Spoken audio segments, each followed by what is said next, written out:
Welcome friends, আপনারা দেখতে পাচ্ছেন government of West Bengal finance ডিপার্টমেন্টের পেনশন ব্যাঞ্চের বিজ্ঞপ্তি 20 ফেব্রুয়ারি 2026 তারিখের এই বিজ্ঞপ্তি প্রকাশ হয়েছে।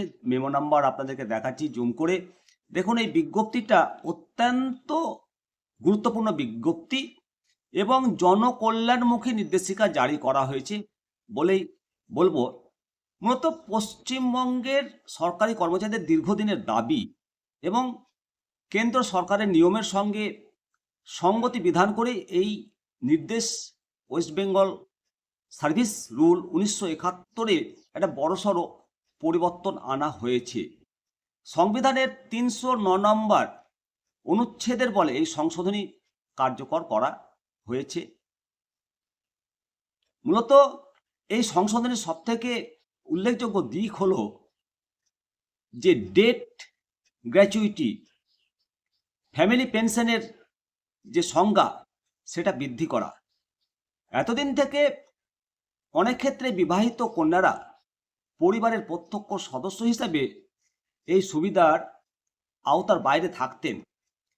নতুন এই বিজ্ঞপ্তিতে স্পষ্ট করা হয়েছে বিবাহিত কন্যা ও সরকারি কর্মীর পরিবারের বৈধ সদস্য হিসাবে গণ্য হবেন কারা।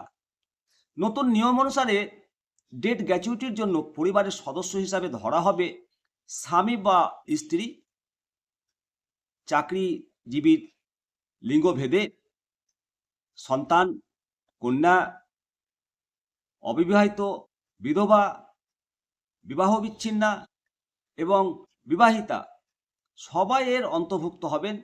এমনকি সৎ কন্যা পুত্ররাও এই সুবিধা পাবেন। পিতামাতা উভয়ে এই সুবিধা পাবেন। প্রশাসনিক স্তরে একটা দীর্ঘদিনের প্রথা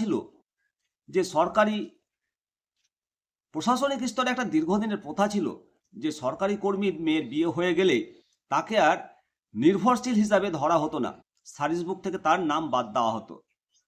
অর্থ দপ্তর এই নতুন নির্দেশিকাতে সেই প্রথা বাতিল করে দিয়েছে।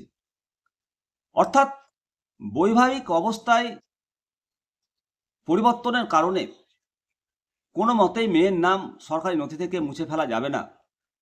অর্থ দপ্তর এই বিজ্ঞপ্তিটি 20 ফেব্রুয়ারি 2026 তারিখে প্রকাশ করেছে। সঙ্গে দপ্তরগুলোকে কড়া নির্দেশিকা দিয়ে বলা হয়েছে যে যদি বিবাহিতা বা ডিভোর্সি কন্যা সংক্রান্ত কোনো গ্র্যাচুইটির আবেদন বা কেস ঝুলে থাকে তাহলে অতি সত্বর সেগুলোকে নিষ্পত্তি করতে হবে। নিঃসন্দেহে এই বিজ্ঞপ্তিটি একটি যুগান্তকারী বিজ্ঞপ্তি। প্রিয় দর্শক তথা সরকারি কর্মচারীবৃন্দ, শিক্ষক শিক্ষিকাগণ, অবশ্যই এই বিজ্ঞপ্তিটি পশ্চিমবঙ্গ সরকারের একটা যুগান্তকারী পদক্ষেপ বলে মনে করি।